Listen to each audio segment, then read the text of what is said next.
How to download and install LibreOffice on your PC or laptop. Open Chrome, search for LibreOffice, and open the first official website you see.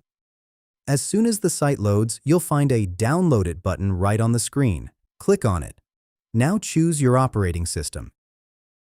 In my case, it's Windows 64-bit, so I'll select that and click the Download button, and the installer will start downloading. Once the download finishes, double-click the installer to start the setup. Click Next. Then choose between Typical and Custom installation. I recommend going with Typical. Click Next, and here you'll see options like creating a desktop shortcut or loading LibreOffice at system startup. You can leave these unchecked if you don't want LibreOffice to open automatically when the PC starts. After that, click Install. Allow administrator permission when asked, and let the installation complete. Once it's done, click Finish, and you'll see the LibreOffice shortcut added to your desktop.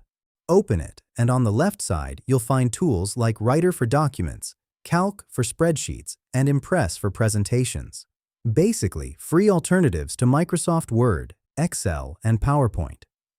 The first time you open LibreOffice, it may show a few setup prompts which you can simply skip. And after that, you can start using it normally, completely free of cost.